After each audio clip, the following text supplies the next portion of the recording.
Hello बच्चों, जो आपके एग्ज़ाम्स चल रहे हैं उन एग्ज़ाम्स में बहुत सारे ऐसे टॉपिक्स हैं जो बार बार रिपीट हो रहे हैं। तो मैं आज के वीडियो में आपको उन टॉपिक्स को लेकर के आया हूँ। मैंने यूनिट वाइज अरेंज किए हैं, हर एक स्लाइड के ऊपर एक यूनिट को अरेंज किया है।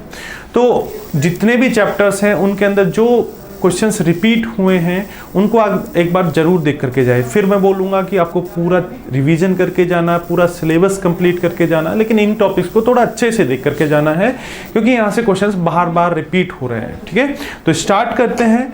फर्स्ट यूनिट रिप्रोडक्शन या प्रजनन से, उसका chapter 1 sexual reproduction in flowering plant, पुष्पीय पादपों में लैंगिक प्रजनन। इसके अंदर दो टॉपिक से बहुत ज्यादा क्वेश्चन पूछे जा रहे हैं, वो है एम्ब्रियो सैक, ठीक है, और albuminous and non albuminous seed, भ्रूण पोषीय और गैर भ्रूण पोषीय पीस। तो इन दो टॉपिक्स को बहुत अच्छे से याद करके जाइए। इनके एग्जांपल्स आप याद रख लीजिए, कौन कौन से एग्जांपल्स हैं।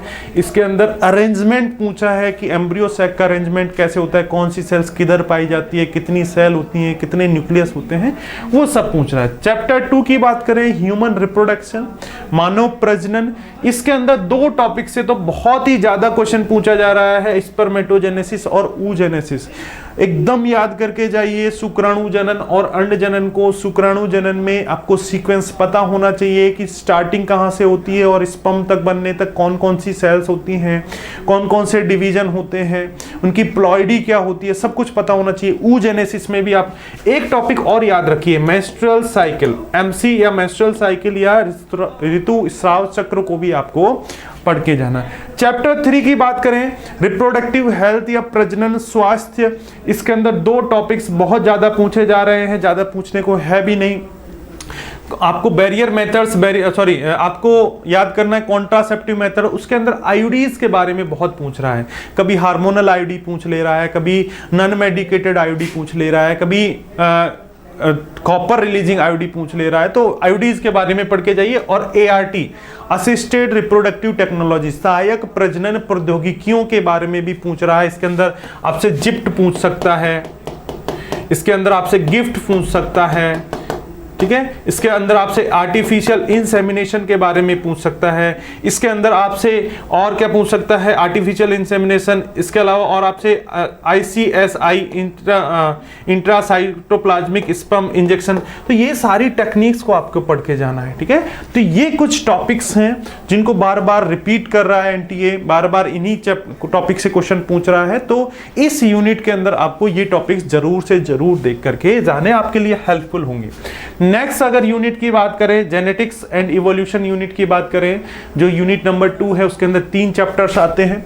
इसमें जो पहला चैप्टर है principle of inheritance and variation, ठीक है, वंशानुगति और विविधता के सिद्धांत। उसके अंदर जेनेटिकल डिसऑर्डर से बच्चों क्वेश्चन पूछ ही रहा है। उसके अंदर आपको सारे डिसऑर्डर्स पढ़ के जाने हैं, जितने भी डिसऑर्डर NCERT में दिए हैं, मैंने पढ़ाए हैं आपको, सारे डिसऑर्डर पढ़ के जाइए, ठीक है। वहां से क्वेश्चन पूछे जा रहे हैं, चाहे वो जीन डिसऑर्डर हो, मेंडेलियन जिसे बोला जाता है, या क्रोमोसोमल डिसऑर्डर हो, Turner syndrome, Klinefelter syndrome, Down syndrome, इन सब के बारे में आपको पढ़ के जाना है। पूरे करैक्टर्स पढ़ के जाने हैं। क्रोमोसोमल आपको पूरा फॉर्मूला याद करके जाना है, एन्यूप्लॉइडी क्या होती है, हेट्रोप्लॉइडी क्या होती है, सब कुछ पता चल आपको होना चाहिए। मेंडल्स लॉ के बारे में पूछ रहा है। मेंडल के बारे में जितनी भी कहानी आपको पढ़ के जानी है, मेंडल के बारे में जितने भी उन्होंने लॉ दिए थे, monohybrid, dihybrid, cross, वहां से क्वेश्चंस पूछे जा रहे हैं, आपको ये पढ़ के जाना है। ये तो हो गया principle of inheritance and variation. Chapter 5 की बात करें, मॉलिक्यूलर बेसिस ऑफ इनहेरिटेंस, यानी वंशानुगति का आणविक सिद्धांत। इसके अंदर ट्रांसक्रिप्शन से बहुत ज्यादा क्वेश्चन पूछा रहा है ना। RNA पॉलीमरेज यूकैरियोट्स का, RNA पॉलीमरेज यूकैरियोट्स में 3 तरीके के होते हैं, 1, 2 और 3। अब कल देखो तो कल एक में पूछ लिया कि 2 क्या बनाता है, और एक में पूछ लिया, एक शिफ्ट में पूछ लिया कि 3rd क्या बनाता है। एक ही टॉपिक से क्वेश्चन आ गए, ठीक है। तो इन टॉपिक्स को, इस ट्रांसक्रिप्शन को आपको अच्छे से पढ़ना है, ट्रांसलेशन पढ़ के जाना है। इसके अलावा यहाँ पे आप साइंटिस्ट के नाम भी आप याद रखिए ना, ठीक है। साइंटिस्ट, वैज्ञानिकों के नाम भी आप याद रखिए, ठीक है। वैज्ञानिकों के नाम भी आपसे पूछे जा सकते हैं, ठीक है। और चैप्टर 5 में आप एक बार थोड़ा सा डीएनए फिंगरप्रिंटिंग को भी पढ़ के जाना भाई। कल एक पैराग्राफ आ गया था डीएनए फिंगरप्रिंटिंग से, तो हो सकता है आपके एग्जाम में 1-2 क्वेश्चंस देखने को मिल जाए। पैराग्राफ ना हो तो 1-2 क्वेश्चंस आपको देखने को मिल जाए।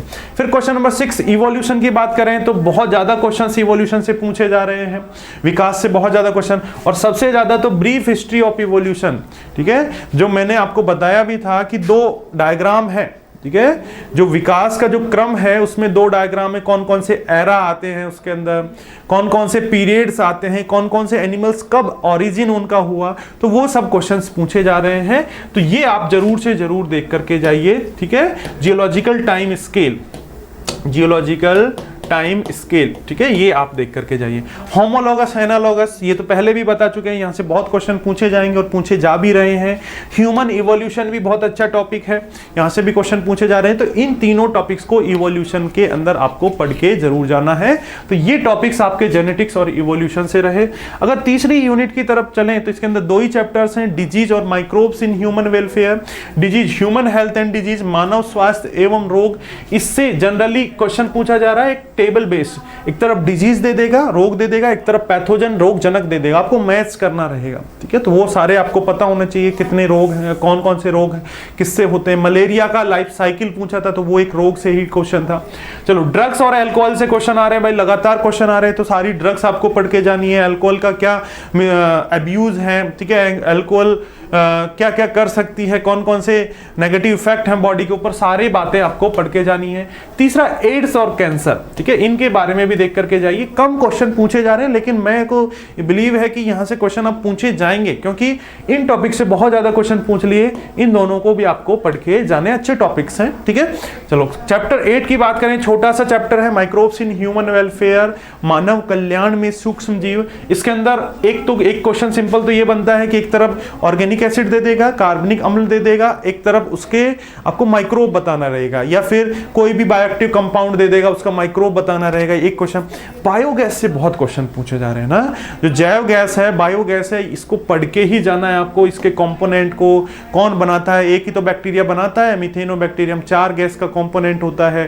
KVIC IARI की फुल फॉर्म आपको पता होनी चाहिए।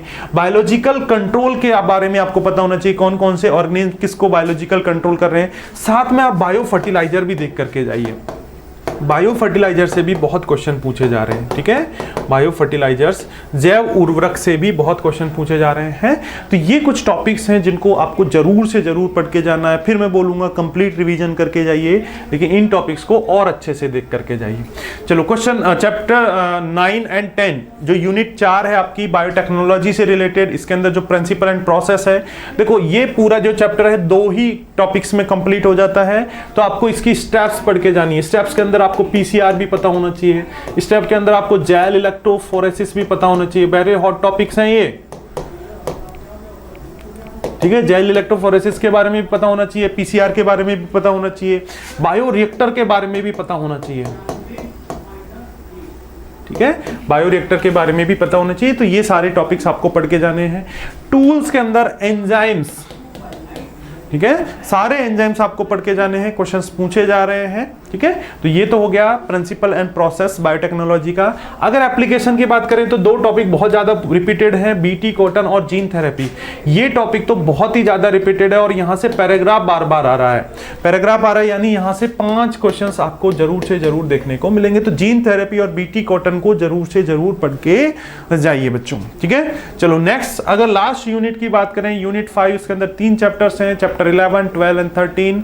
11 चैप्टर ऑर्गेनिज्म एंड पॉपुलेशन, जनसंख्या एवं जीव एवं समष्टि। इसके अंदर पॉपुलेशन इंटरेक्शन से कम क्वेश्चन पूछे जा रहे हैं, लेकिन पूछे जा रहे हैं।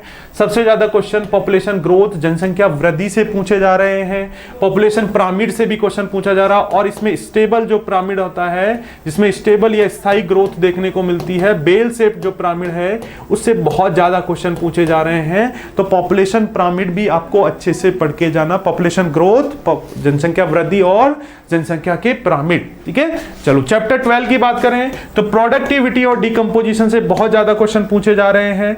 चारों फंक्शनल यूनिट, उनमें से प्रोडक्टिविटी और डिकम्पोजिशन से क्वेश्चन पूछे जा रहे हैं, तो आपको प्रोडक्टिविटी और डिकम्पोजिशन अच्छे से पढ़ना है। ठीक है, प्रोडक्टिविटी और डिकम्पोजिशन।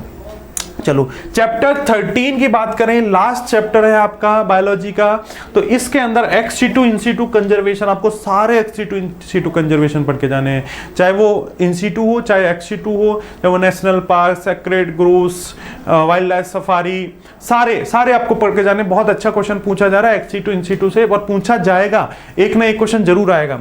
और लेवल्स ऑफ बायोडाइवर्सिटी, जैव विविधता के स्तर से क्वेश्चन पूछे जा रहे हैं, genetical diversity, species diversity, simple सा टॉपिक है, आप मेरे को पता है इजीली उस क्वेश्चन को सॉल्व कर लेंगे। ठीक है, तो ये कुछ टॉपिक्स हैं जो बार बार रिपीटेड टॉपिक्स हैं, तो इन टॉपिक्स को आप जरूर पढ़ के जाइए। और मैं आपसे बोलूंगा कि पूरा आपको बायोलॉजी एग्जाम से एक दिन पहले रिवाइज करना चाहिए, एक बार आंखों के आगे से क्विक रिवीजन करना चाहिए और इन टॉपिक्स को बहुत अच्छे से पढ़ना है। ठीक है बच्चों, चलो ऑल द बेस्ट आपके एग्जाम के लिए। ठीक है, थैंक यू।